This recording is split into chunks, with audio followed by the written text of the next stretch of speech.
getting back to the puns, of course, you could whip up some clips. Get it? Whip. Yeah, no, I got wow, that's so funny. Okay, yeah, whoa. Thank you. I need egos here.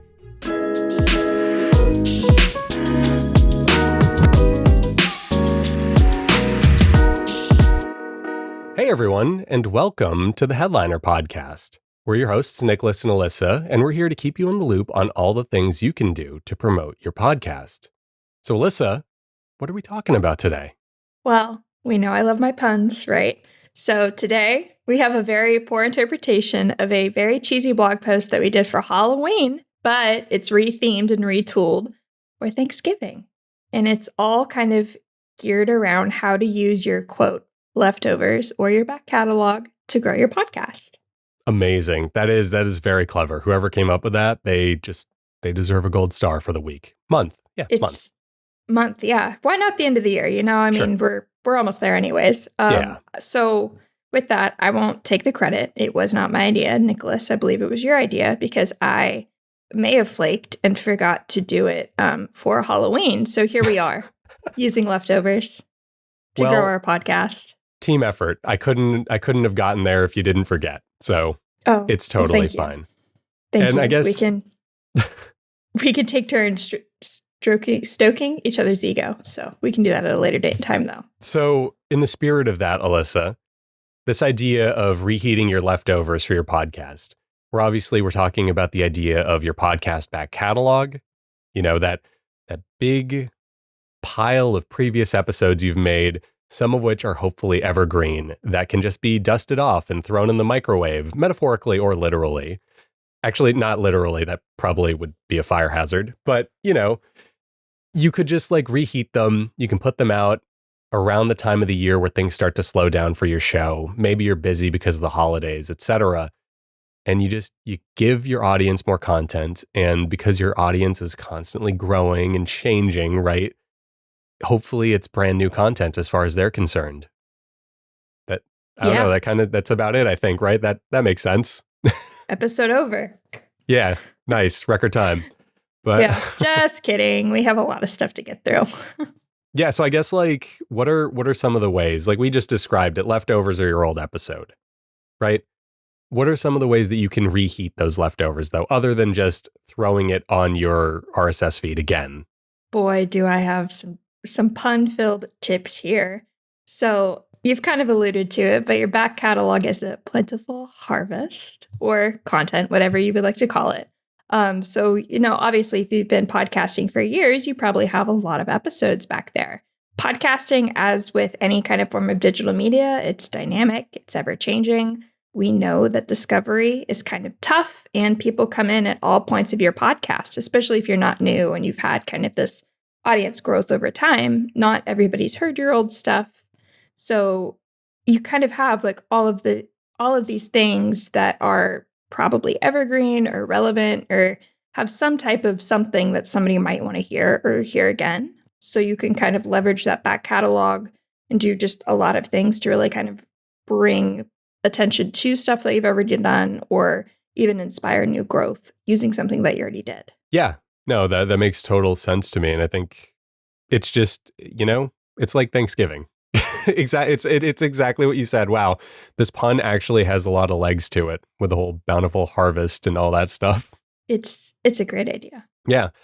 But also it's on a practical term, even if you take it away from Thanksgiving for a second, I promise we'll put it back. But it's a good idea every so often to do that, to run the rerun, so to speak, because it allows you to maybe put that extra time into another episode you're working on, give yourself a much needed break, or just encourage that new audience that we were talking about, the one that's constantly cycling with new people. It's there to remind them that hey, this show has been on for a while. Go through some of my old episodes sometime because you might find stuff that's still valuable to you. Exactly. And then kind of looking at how to actually use your leftovers to keep growing. So you had mentioned you can literally just kind of re-release it. So re-adding it to your RSS feed. That everything that we say is going to have its pros, it's going to have its cons. So that might, kind of drive traffic to your new episode, not necessarily your old episode, but it's still getting engagement, getting people hearing it. It's really great, especially if you've seen like a spike in audience growth and you had like maybe a really great episode or a really great guest or something like that, and you want to bring kind of new attention to that. That's kind of one of the great ways to do that. Getting back to the puns, of course, you could whip up some clips. Get it? Whip. Yeah, no, I got Whip. Oh, that's so funny. Okay, yeah. Whoa. Thank you. I need egos here. We're at the end of the year. We're grasping for some straws sometimes. But anyways, you have your back catalog. You have all of these moments. You have dozens of moments per podcast probably. Now, if you look at your back catalog that has like 50, 100 episodes or something like that, I'm not doing that math, but that's a lot of clips. So you can do a lot of things with that. You can reshare it to social, put it on YouTube. This might be a great time, Nicholas, for you to ask some questions about some tools in which that can help do that. So what are some questions that I can ask about said tool? No, what are the tools, Elissa? Please. Oh my gosh, I'm literally so glad that you asked here. So Headliner, we're super excited to announce that we actually had a huge feature release that podcasters have been asking for quite some time, but it's automatic clips for back catalog. So it sounds just like what it is. So we've had kind of our ongoing YouTube ingestion, and we have a back catalog feature for that. So you can just kind of search for your podcast and then create an audiogram, and then Headliner will go back all the way to episode 1, all the way to however long your podcast is going to continue going, and create audiograms, post it to YouTube 1 per day to like a podcast playlist or whatever you have kind of designated for that. But we've used that same feature now and applied it to clips for all social media channels. So you can, in theory, kind of have, especially this time of year when it's super busy and you're like, oh my gosh, I want my podcast to keep growing. You can have 1 clip per day per platform that you're on. Go from your back catalog, reshare it, drive attention. You can add links to your old episodes in these clips. So it drives kind of direct traffic and direct growth from those clips. You can measure it, you can track it. There's a lot of things you can do. But that's our biggest new thing, and we're excited about it. I think it's a great feature to lead with, Elissa, because like not just on the creator side, like right, we're talking to creators right now, but allow me to propose some value from a listener point of view. I don't know if you know this or not, but the holidays are hectic for listeners too. I know, it's crazy to think, but people with less time who do like your podcast, getting clips that are only a minute long from said episode might scratch that itch for them during the holidays and keep them tuned into your show specifically. So getting those automated clips from the back catalog doesn't just help you pad out your content calendar, it's also fulfilling like a fundamental need that your listeners might have, especially with the holidays. Holidays are stressful. Who doesn't want to listen to a few podcast clips while they avoid their family? I mean, what? That's crazy. I don't avoid my family. Don't say that. I don't Alyssa. know what. It's wild. I don't know what you're. I'm sorry, I didn't mean to bring that up. That wasn't my bad. Anyways, so that's great if you're an audio only podcast, or if you're audio and video, you can kind of even have diversified content. So take a break from like doing video or something. So that's great. If you're fully into video, boy, oh boy, do we have solutions for you as well. So we have this lovely YouTube ingestion feature. So you can just take your old YouTube episodes or uploads and just slap them into Headliner. We'll create up to 10 different beautiful little clips that you can, again, share out to social media or reshare on YouTube. Again, have direct links to either the YouTube episode or the audio episode. I don't think YouTube bars you from adding multiple links. No, you're allowed to put as many links as you'd like in the description of a video. Okay. Yeah, you're so good. You can do that. With clips, excuse me, my brain is... With clips, you can add relevant episodes. That's what I was thinking of. So you can kind of have that two-way system there going. Again, listeners, however they want to listen, they're like, oh, I would love to listen to this little audio podcast while I'm walking the dog or making mashed potatoes or whatever. It's great. They don't necessarily have to sit there and watch it. And one thing I do want to say while we're in the spirit of talking about like reformatting old stuff. So let's say, and this might be the perfect segue for you to talk about a certain other product we have, but let's say you have an old episode of your podcast that's an hour long. And for the holidays, maybe there's some outdated information in there. Or maybe you just want to do like a bite-sized recut of the episode. Take that 1 hour and cut it down to 30 minutes or something. Eddy. We have this tool. It's a text-based audio editor. You can literally take your episode, put it on the app, scan through it, and just remove the parts you don't want anymore. It's not a full podcast edit because you've already done a full podcast edit when you originally released it. But you could clean it up, make it your little rerun, and you'll be out of there in no time. What a hot tip. I've never even thought about that use case, so. It's because I did that a couple of months ago. That's why. Well, there we go. Tangible, real-world example. There we go. Yes. But yeah, with Eddy, so I have another pun. You can garnish your old episodes with transcripts. Thank you. I thought about that. Yeah. Long and hard. So anyways, similar to how we have the automations for audiograms, we have automations for transcripts as well. So especially if you're like, hey, I have an hour, or hey, I need to avoid my uncle for an hour or something like that, not really naming names or anything. Yeah. It's fine. Yeah. Anyways, so if you have, you find yourself with just some extra time and you just have this automation going, Eddy's automatically creating transcripts for your old episodes. You can go into your host, or you can go into YouTube and just upload the transcript in the host, or if you're on YouTube, you can add it as closed captions. So you can do with timing, without timing, however you want to do it. But anyways, transcripts are great. They kind of load everything down with all this extra context. We've said it 1,000 times. I'll probably say it 1,000 times more because it's so important and, in my opinion, so underutilized. By adding transcripts, you're giving YouTube, Google, and now a lot of podcast listening apps all sorts of context to be able to kind of, quote unquote, listen to your podcast, as they can't, listen to audio or listen to video, but they can read a transcript. So you're loading all of your content down with all of these amazing keywords to help discovery, help you rank, help people find you, just add a little bit more context, all while making your content that much more accessible to cohorts of people that may not have been able to enjoy otherwise. Precisely. And I gotta say it because I always say it. Accessibility is nice. It's so cool. Just, plus the word just rolls off the tongue. Accessibility. You have the ability to access it. Bam. Wordplay. So moving on. I really had nothing to contribute past the pun. I'm sorry. But puns are great. Yeah, they make the world go round. Puns are fun. Who knew?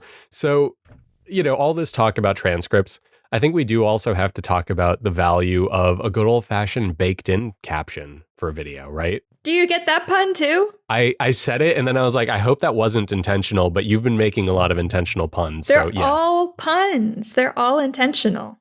I see that. Okay. It's exciting. It's very exciting. But I see here on the sheet, you have a stat that I absolutely love, and it's going to make me say the thing I always say also, which is 85% of social video is consumed on mute. And that's a stat by Dig Day, right? So, yeah, I mean, that's a lot, right?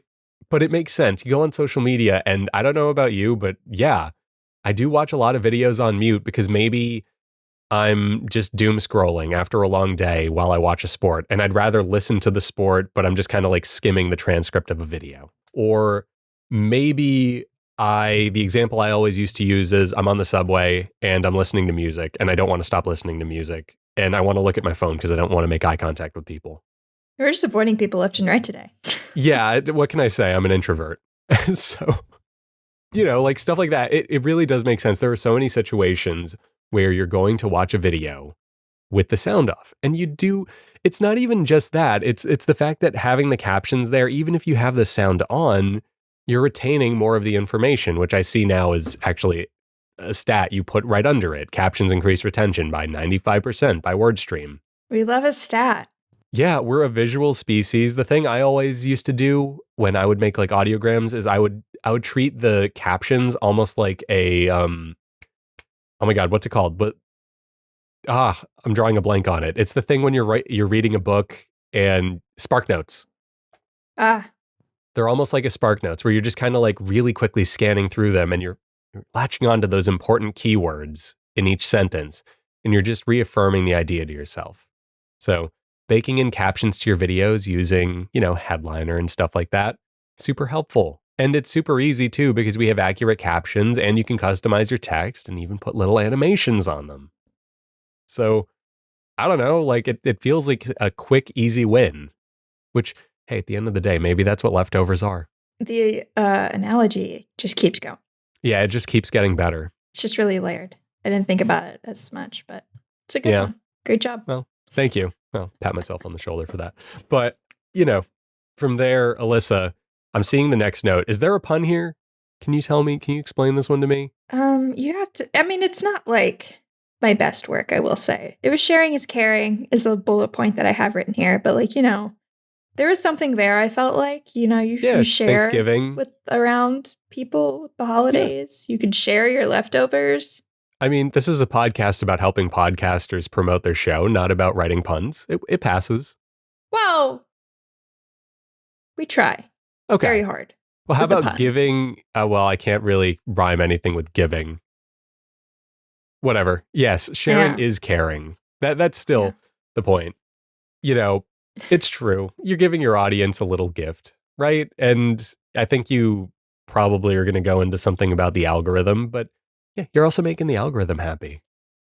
Maybe. So basically I'm sorry. I didn't think that the Halloween blog post got enough attention as it deserved. And I really liked what I wrote because, hey guys, I also author our blogs some of the times. I wrote this one. You can normally tell when I write them. There's usually like Taylor puns. Swift. Yeah, there's puns, there's Taylor Swift references. Yeah, for sure. Yeah, it's fine. Anyways, so I'm just going to read exactly what I had in the blog post because I didn't think that I could word it better to fit the Thanksgiving theme. So pretend it's Halloween time again as you're listening to this because it's great. I'm seeing skeletons, kids dressed like ghouls, candy on the floor everywhere. Okay, yeah. Thank you. So here it goes. Podcast audiences and algorithms reward consistency. When your show goes quiet, you lose momentum, visibility, and audience habit. But when you keep showing up, even with clips or reshares from older episodes, you signal that your podcast is alive. The beauty of your back catalog is that it gives you endless ways to stay visible without recording new material. Every reposted clip, every resurfaced insight, every throwback moment keeps your feed active and your audience engaged. And posting regularly doesn't mean producing constantly. It means maintaining presence. Because in today's attention economy, presence is what keeps your podcast top of mind and in the algorithm's good graces. So don't ghost your audience. Haunt their feeds in the best way possible. That was good. I like that. Thank you. What we can do is we could do like a Nightmare Before Christmas thing where it's a little Halloween and a little Christmas. So I personally call it a Thanksgiving movie because you split the difference. So what we'll do is we'll put a little Christmas, a little December in there. And we'll say that, as you said, you have an endless way to stay visible and you don't have to make new stuff. If you have this huge back catalog and you have old audiograms or you want to automate making new ones, you're going to have an avalanche effect where you have this little bit of content. And then over time, it just keeps rolling down the hill, building mass. And suddenly you've got a kaiju-sized Frosty the Snowman of content. I lost the ball a little bit there, but I think I got it back at some point. I think you got it. Cool. It was a good snowball effect. Yes. I think I lost it with kaiju, but it's fine. The point there is you have this old content, you can put it on your feed, and you can keep your feed active. I guess in summation, Elissa, is there anything we want to go over other than the fact that reformatting your content, throwing those leftovers in the microwave and all that is a good time? I would just like to remind people there are lots of tools out there that can help you. We are the Headliner Podcast. We do have a company that helps you do a lot of this stuff. So I'll just kind of quickly run through the different tools that Headliner has. These all come, I believe they're all free with the exception of one, which is going to be the automatic transcription with Eddy. That is a paid feature. All of the others that I'm about to say, though, they're totally free. You can use them at your disposal. We recommend using them and abusing them. The more content you create, the more opportunities you're creating, the more likely it is that you can grow your podcast, find your audience, all the good things. So YouTube Ingestion, we had mentioned it earlier, just allows you to really quickly create clips via YouTube links. if you have a YouTube video that's done amazing, you have, probably about 50,000 views or so, you're going to qualify for most replayed.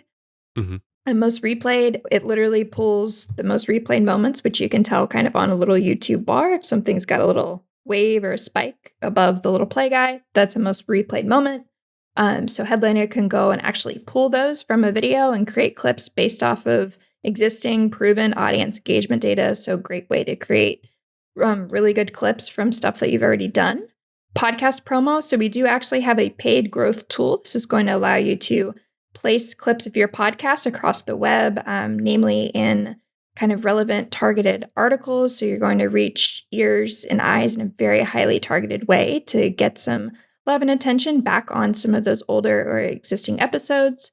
Automatic audiograms. You can do full length. You can now do clips, all from your back catalog. Really great way to grow your podcast on social and YouTube in a very hands-off way. Like, for example, we did it when the feature first came out. Took me probably about 2 minutes per actual platform. So we have 6 social platforms, I think. So 12 minutes. And I know for a fact, I was just looking at our YouTube one. Those YouTube clips, they've already gotten over 2,000 views. So that's insane for 2 minutes of effort. Automatic transcription, we had mentioned that one. And then finally, we're going to have the podcast promo pack that comes with every single Eddy project. So you're going to get a plentiful harvest you're going to get social captions, you're going to get clips, you're going to get blog content, newsletter copy, quotes, all sorts of things that you can do to kind of reshare your older episodes in new and exciting ways. Amazing. There you have it. All the things you can do to reheat your leftovers. So, on that note, thank you to everyone for listening. Hopefully this reminded you of just how much great work you've done on your podcast and how you should put that in front of everybody. And we'll catch you in the next episode. So bye.